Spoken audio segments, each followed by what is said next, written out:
Have you ever wondered about being somewhere that could impact your ability to reach what you think is your full potential?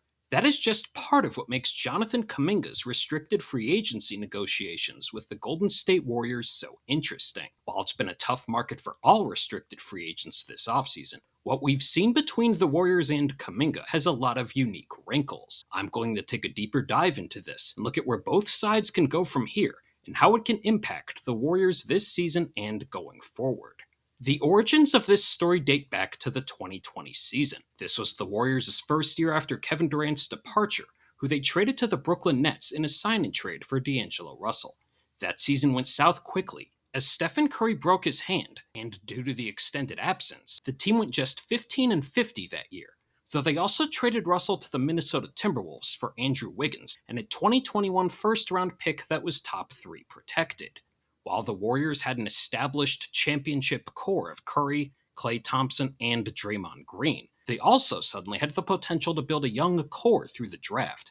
They got the second overall pick in the 2020 draft, and after failing to make the playoffs the following year in 2021, had the seventh pick from the Timberwolves, while also having their own pick at 14. This led to the franchise's two timelines approach, where the Warriors looked to build around their established championship core, but also develop the young players for the future.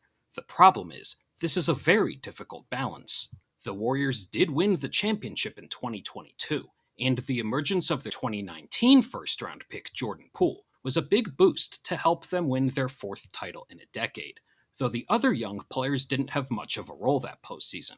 James Wiseman, who was the second overall pick in the 2020 draft, missed that entire season with a torn meniscus, while Jonathan Kuminga and Moses Moody, the lottery picks in 2021, both played around 8 minutes a game during that postseason. Since then, those three players selected into the lottery of the 2020 and 21 drafts have had very different trajectories. Wiseman has struggled with injuries during his time in the NBA, and still only 24 years old, will be returning from a torn Achilles that he suffered in the Pacers season opener last year. Moody has established himself as a solid role player on the wing for the Warriors, and is under contract for the next 3 seasons.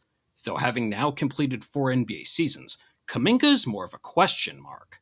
Selected 7th overall in the 2021 draft, Jonathan entered the NBA with the physical attributes teams covet in wings, and while his game could be refined, many felt that if everything clicked in his development, that you're looking at a perennial all-star. Though being drafted by the Warriors with the two timeline approach, his path to potentially reaching that ceiling was a bit different than your typical prospect. Aside from Jaylen Brown, most prospects with Kuminga's profile that are top 8 picks go to younger teams emphasizing development where they are primary options and get to play through mistakes while consistently seeing 30 minutes a game. This has never been the case with Jonathan, though he has shown some flashes and got an expanded role as a starter during the 2024 season, where he replaced Kevon Looney in the lineup and Draymond Green played more center. Kuminga responded as he had a 29-game stretch where the Warriors went 18-11 and he was averaging 19 points and 6 rebounds a game. Though Kuminga's role has varied throughout his time with the Warriors, and that could be for a variety of reasons. The top picks I mentioned earlier that typically have more runway to play through mistakes are usually players that teams think could be a franchise player or primary scoring options for them. Though Kuminga was drafted into the Warriors' second timeline, and the Warriors have understandably been trying to emphasize winning with a team centered around an all-time level player in Stephen Curry. This can lead to a drastic difference in how a player and coach might perceive a role. Steve Kerr, the longtime Warriors head coach, said this past May, "I've always felt like the type of player JK needs to be. I've mentioned this in the past. Sean Marion is a guy that jumps out with his athleticism, running the floor, putting pressure on the rim, offensive rebounds, getting into the dunker spot, the drop-off pass from divers, going up and dunking, guarding everybody at the other end. I think that's to me what he's really built for." Kerr also mentions Aaron Gordon as an example, and how he spent years in Orlando as a primary scorer, but really didn't find his role until later. Though Gordon got the chance to try and be a primary option early in his career, embracing the idea of being a valuable role player is a tougher sell to a soon-to-be 23-year-old that hasn't had the opportunity to be a primary option, and feels he has untapped potential. However, it's worth noting that Kuminga's fit in the Warriors' offense is a bit shaky.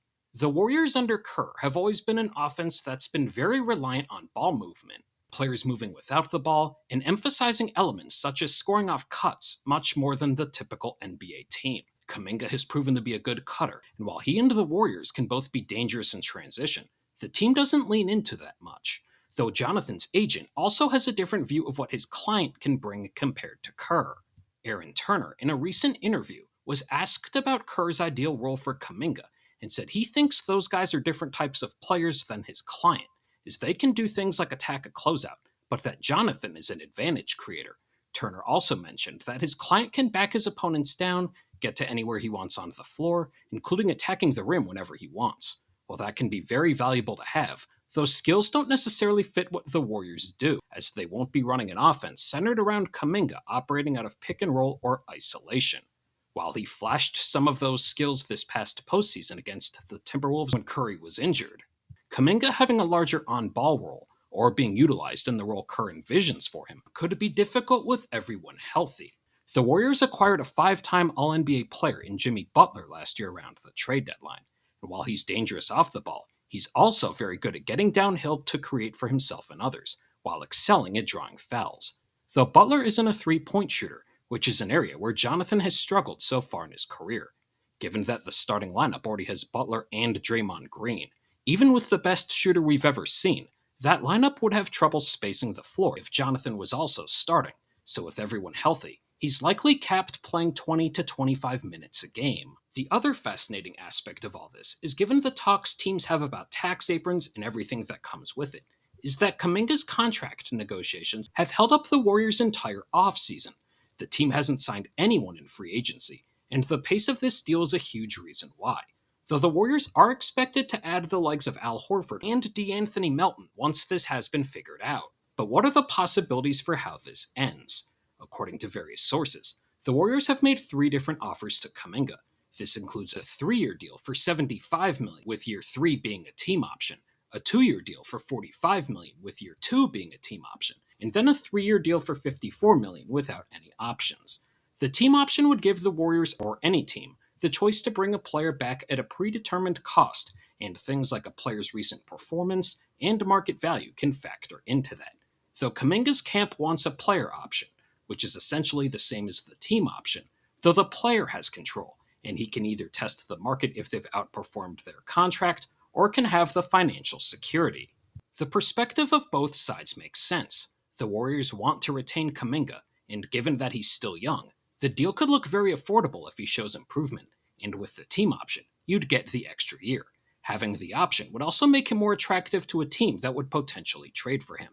From Kuminga's side, very few teams had salary cap space this summer, and his agent has said other teams are interested, so the player option would let him hit free agency sooner, and if Kuminga had to take on a bigger role due to injury, or took a leap after a potential trade, he could cash in sooner. Lastly, there is the option of taking the qualifying offer. Historically, not many restricted free agents take this, though we saw Cam Thomas already do it this summer. In this case, it would involve Kuminga giving up more than $40 million in guaranteed money, but would allow him to enter unrestricted free agency next summer, and a no-trade clause for this upcoming season. So if he selected the qualifying offer, he'd give up financial security, but would control his own destiny. Now with all that, how do I think this will end? Well, NBA training camp starts shortly, and as I mentioned, the Warriors haven't signed any free agents, as they're waiting for these negotiations to finish, so they need to finalize their roster sooner rather than later. Though to be fair, they do have some players lined up. Ultimately, I think the Warriors will bring Kuminga back on a multi-year deal, but barring injuries, they'll trade him possibly as soon as this season. For reference, last season, December 15th was the first day players who signed that prior summer were eligible to be traded. Given that Kuminga is sort of an odd fit in Steve Kerr's system, and with the projected roster, I'd imagine the team has spent plenty of time discussing how they wouldn't want to let him walk while getting nothing in return. So at the minimum, the Warriors have likely discussed the framework of potential trades, with teams Kuminga's agents said have interest, such as the Kings and Suns.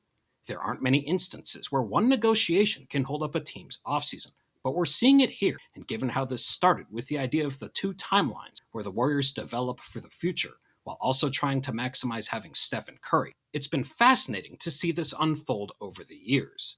Now teams are ready to start their training camps, and the Warriors are looking to make a push into the Western Conference. But that can't truly happen until one of the most interesting restricted free agency contract negotiations in recent history comes to a close. If you made it this far, thank you. And if you enjoyed the video, make sure to like and subscribe to stay up to date with my latest in-depth NBA analysis.